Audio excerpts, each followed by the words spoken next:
Hello, നമ്മുടെ പുതിയ വീഡിയോയിലേക്ക് എല്ലാവർക്കും സ്വാഗതം. ഇന്ന് ഞാനൊരു ചെറിയൊരു എൻ്റെ ഒരു സങ്കടം പറയാനാണ് വന്നത്. കുറച്ചൊക്കെ നമ്മൾ ആരോടെങ്കിലുമൊക്കെ പറയുകയാണെങ്കിൽ നമ്മുടെ മനസ്സിനൊരു സമാധാനം കിട്ടുമല്ലോ.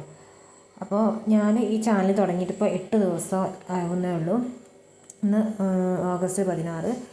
ഇതല്ല ശരിക്കും എൻ്റെ ചാനൽ. എനിക്കൊരു ചാനൽ ഉണ്ടായിരുന്നു, അത്യാവശ്യം വ്യൂസൊക്കെ ചാനലായിരുന്നു അത്. പെട്ടെന്നൊരു ദിവസം നോക്കിയപ്പോൾ എൻ്റെ ചാനൽ കാണുന്നില്ല. എന്താ സംഭവിച്ചതെന്ന് എനിക്ക് മനസ്സിലായില്ല കേട്ടോ. എന്താണെന്ന് വെച്ചിട്ടുണ്ടെങ്കിൽ എനിക്ക് ഈ യൂട്യൂബിനെ പറ്റിയിട്ട് വലിയ ധാരണകളൊന്നുമില്ല. ഞാൻ വീഡിയോ എടുക്കും, അത് എഡിറ്റ് ചെയ്യും, അത് യൂട്യൂബ് ചാനലിടും, എന്തെങ്കിലും ഒരു ക്യാപ്ഷൻ കൊടുക്കും. അങ്ങനെയാണ് ഞാൻ ചാനൽ മുന്നോട്ട് പോയിക്കൊണ്ടിരുന്നത്. പക്ഷേ ഞാനിടുന്ന ചാനലൊക്കെ നല്ല വ്യൂസും നല്ല ഗ്രോത്തും. എനിക്ക് ആദ്യമൊക്കെ 1000 സബ് എന്നൊക്കെ പറയുന്നത് നമുക്ക് വലിയൊരു ക്രൈറ്റീരിയയാണ്. പക്ഷേ ഞാൻ അറിയുന്നവരോടൊക്കെ എൻ്റെ ചാനൽ ഞാൻ അയച്ചു കൊടുക്കുന്നുണ്ടായിരുന്നു.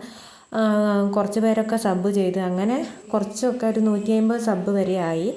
പിന്നെ എനിക്ക് യൂട്യൂബ് ചാനൽ ഇതിപ്പോൾ 150 ചാനൽ 1000 എന്നൊക്കെ പറയുമ്പോൾ എത്രയോ 150, 160, 180 അങ്ങനെ ഒരുപാട് അങ്ങ് കഴിഞ്ഞാലേ 1000 എത്തുള്ളൂ. അപ്പോൾ എനിക്ക് തോന്നി ഇത് ശരിയാവുന്നില്ല. പക്ഷെ ഞാൻ കുറച്ച് ഡഫ് മാഷൊക്കെ ചെയ്തു. ചാനൽ ഞാൻ അവിടെ ഇട്ടു ശരിക്കും പറയുകയാണെങ്കിൽ. പിന്നെ ഞാൻ ഒരു ദിവസം എടുത്ത് നോക്കിയപ്പോൾ എൻ്റെ ചാനൽ 300 സബ്ബായി. അപ്പം എനിക്ക് തോന്നി ഇത് വലിയ കുഴപ്പമില്ല, അങ്ങ് പോകുന്നു. പിന്നെ ഞാൻ ഇടുന്ന വീഡിയോസിൻ്റെ ഡേ ഇൻ മൈ ലൈഫാണ് ഞാൻ ഇട്ടുകൊണ്ടിരുന്നത്. ഫസ്റ്റ് ഞാൻ ഡേ ഇൻ മൈ ലൈഫ് ഇട്ട് 25K വരെ വ്യൂസ് പോയി. അത് മാത്രം കേട്ടോ ടോപ്പ് 25K. പിന്നെ ഉള്ളത് 18, 15, എങ്ങനെ പോയാലും 1Kക്ക് മുകളിലേക്ക് എൻ്റെ വ്യൂസ് പോയി. അങ്ങനെ ചാനൽ ഒരു ദിവസം തന്നെ ഒരു വീഡിയോക്ക് 150 സബ് വരെ കയറിയ ദിവസമുണ്ട് കേട്ടോ. അങ്ങനെ ആ ചാനൽ മുന്നോട്ട് പോയി ഒരു 5-6 മാസം കൊണ്ട് തന്നെ 1000 സബ്ബായി. പിന്നെ ഒരു 7-8 മാസമൊക്കെ ആകുമ്പോഴേക്ക്, കുറച്ച് മാസങ്ങളൊക്കെ കഴിയുമ്പോഴേക്ക് എൻ്റെ സബിൻ്റെ എണ്ണം 4000 സംതിങ്, 800, 300 അങ്ങനെ സംതിങ് ഒക്കെ ആയി. അങ്ങനെ ഞാൻ YT സ്റ്റുഡിയോ പോയി നോക്കുമ്പോൾ എൻ്റെ വാച്ച് അവർ 3500, 3600 ഒക്കെ ആയി. അപ്പോൾ എനിക്ക് മനസ്സിൽ വളരെ സന്തോഷമുണ്ടായിരുന്നു. ഇനി കുറച്ച് ദൂരം പാടെ പോയാൽ എൻ്റെ ചാനൽ മോണിറ്റൈസ് ആവുമല്ലോ. എന്താണ് സംഭവിച്ചതെന്നറിയില്ല, എൻ്റെ ചാനൽ ഒറ്റ ദിവസം കൊണ്ട് അടിച്ചു പോയി. പിന്നെ ഞാൻ ഓരോ വീഡിയോസൊക്കെ ഇട്ടിട്ടുണ്ടായിരുന്നു. എനിക്ക് ഒന്നും അറിയില്ല എങ്ങനെ ഇടുന്നതാണ്. പക്ഷെ അതിനൊന്നും വലിയ കംപ്ലൈൻ്റ് ഒന്നും വന്നിട്ട് ഒന്നുമില്ല. പക്ഷേ ചാനൽ അങ്ങ് അടിച്ചു പോയി. ഈ മോണിറ്റൈസിൻ്റെ അടുത്തെത്തിയിട്ട് എന്നെപ്പോലെ ഒരു സാധാരണ വീട്ടമ്മ അത്രയും കൊണ്ടെത്തിച്ചിട്ട് ആ ചാനൽ പോവുക എന്നൊക്കെ പറയുന്നതിനും വലിയൊരു നഷ്ടം എനിക്ക് വരാനില്ല. മറ്റൊന്നും കൊണ്ടല്ല, നമ്മളൊരു സാധാരണ കൂലിപ്പണി ചെയ്യുന്ന ഒരാളുടെ ഭാര്യയാണ്. അപ്പോൾ മഴയാകുമ്പോൾ എല്ലാവർക്കും അറിയാം കുറേ പണിയൊന്നും ഉണ്ടാവില്ല. കൂലിപ്പണി ചെയ്യുന്ന ഒരു വീട്ടിലേക്ക് ഒരു വരുമാനം മാത്രമുള്ള ഇന്നത്തെ കാലത്ത് ജീവിക്കുന്ന ഒരാൾക്ക് കൂലിക്ക് പോകുന്നു കേട്ടോ. അങ്ങനെ ഒരാൾക്ക് ജീവിതം എങ്ങനെയാണെന്നുള്ളത് ജീവിക്കുന്നവർക്കറിയാം.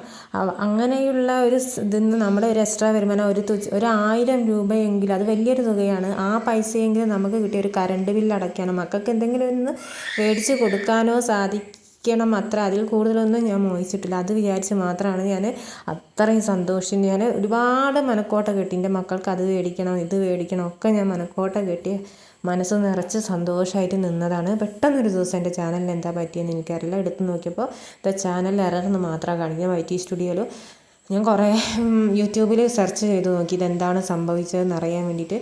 പക്ഷേ അതൊന്നും എനിക്ക് മനസ്സിലാകുന്നില്ല. ഒന്ന് റിപ്പോർട്ട് എന്താ എനിക്ക് അറിയുന്നില്ല. ഇനിയിപ്പോൾ അങ്ങനെ ആണ് ഞാൻ ഈ പുതിയ ചാനൽ തുടങ്ങിയത്. ഇതിനിപ്പോൾ 35 സബ്ബൊക്കെ ആയിട്ട് ഉള്ളൂ കേട്ടോ ഈ ചാനലിന്. നമ്മളെ വീട് എന്നൊക്കെ പറയുന്നത് ഒരു വീടുണ്ട്, വാടകയ്ക്കൊന്നുമല്ല. അത് വാടകയ്ക്കൊക്കെ താമസിക്കുന്നവരെക്കാട്ടൊക്കെ കുറച്ചുകൂടെ ബെറ്റർ ആയിട്ടാണ്. അതിൽ തന്നെ വളരെ സന്തോഷമുണ്ട്. കൊല്ലം വീട് മാറണ്ട, അതിനൊക്കെ സന്തോഷമുണ്ട്. പക്ഷേ നമ്മുടെ ഒരു വീടെന്ന് പറയുന്നത് ഒരുപാട് കടക്കായിട്ട് വെച്ച വീടാണ്. നമ്മൾ ഉൾഭാഗമൊന്നും തേക്കാതെ കൂടിയതാണ്. ഉൾഭാഗം തേക്കാതെ കൂടിയപ്പോൾ എന്താണെന്ന് പറയാന്ന് വെച്ചാൽ ഈ എഴയുന്നത് ഇങ്ങനെ തറേൻ്റെ ഉള്ളിൽ കൂടെ വന്നിട്ട് അകത്തേക്ക് കയറുക. അത് നല്ല വിഷമുള്ള സാധനങ്ങളാണ്. അപ്പോൾ ഞങ്ങൾ വിചാരിച്ചു, മക്കളുണ്ട്, ചെറിയ 2 മക്കളാണ്. അപ്പം നമ്മളാകുമ്പോൾ ശ്രദ്ധിക്കുക. അവർക്ക് ഒരു മോൾക്ക് 1.5 വയസ്സായിട്ടുള്ളൂ. അവർക്കറിയില്ലല്ലോ എങ്ങനെയാണ് എന്താ അവരുടെ അടുത്ത് കളിക്കുമെന്നറിയില്ല. ഞങ്ങൾ ഈ കടത്തിൻ്റെ മേൽ കടന്ന് പറഞ്ഞ മാതിരി ഉൾഭാഗം തേച്ചു.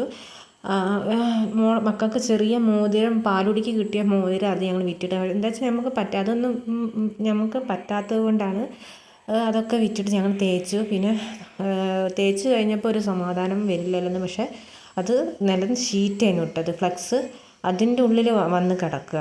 പൊന്തി കിടക്കുന്ന കാണുമ്പോൾ തുറന്ന് നോക്കുമ്പോൾ അതിൻ്റെ ഉള്ളിൽ ചെറിയ സാധനങ്ങൾ, പക്ഷേ നല്ല വിഷമുള്ള സാധനങ്ങളുണ്ടാവും.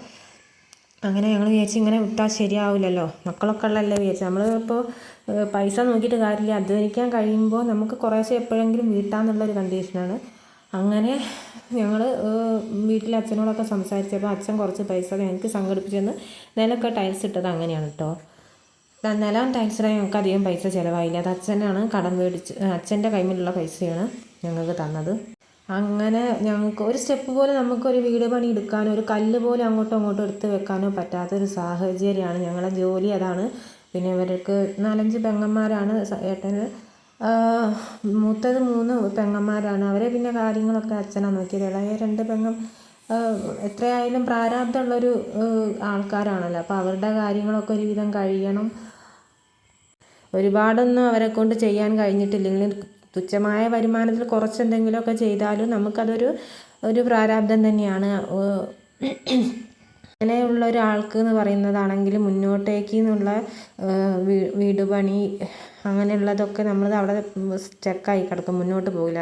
വേറെ പ്രാരാബ്ധങ്ങൾ ഇങ്ങനെ അതിലേക്കും കുറച്ച് പോകും, കുറച്ച് ഇതിലേക്ക് പോകും. പിന്നെ സ്ഥിരമായിട്ട് പണിയില്ല, അങ്ങനെയൊക്കെ വരുമ്പോൾ നമുക്ക് ബുദ്ധിമുട്ടാണ്.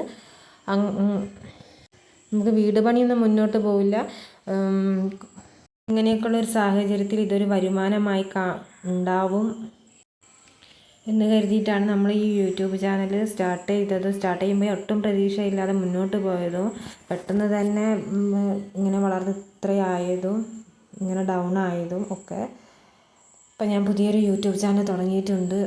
മടുപ്പൊന്നുമില്ല, പക്ഷെ വളരെ ഒരു സങ്കടമുണ്ട് നമുക്ക് മനസ്സിൽ, ഇങ്ങനെയായി പോയല്ലോ എന്നുള്ള കാര്യത്തിൽ. എന്തായാലും നിങ്ങളെല്ലാവരും ഞാൻ സഹകരണം പ്രതീക്ഷിക്കുന്നു. ഇത്രയൊക്കെയുള്ളൂ എനിക്ക് പറയാം. എൻ്റെ മനസ്സിലൊരു വിഷമം ഞാൻ പറഞ്ഞതാണ്. മനസ്സിലെ വിഷമം ആരോടെങ്കിലും പറഞ്ഞാൽ തീരുമല്ലോ എന്ന് കരുതിയൊക്കെയാണ് പറഞ്ഞത്. അപ്പോൾ ഇതൊക്കെയാണ് എൻ്റെ യൂട്യൂബ് കഥകൾ. അപ്പോൾ ഇത്രയൊക്കെയുള്ളൂ ഇന്നത്തെ എൻ്റെ വീഡിയോ. Thank you.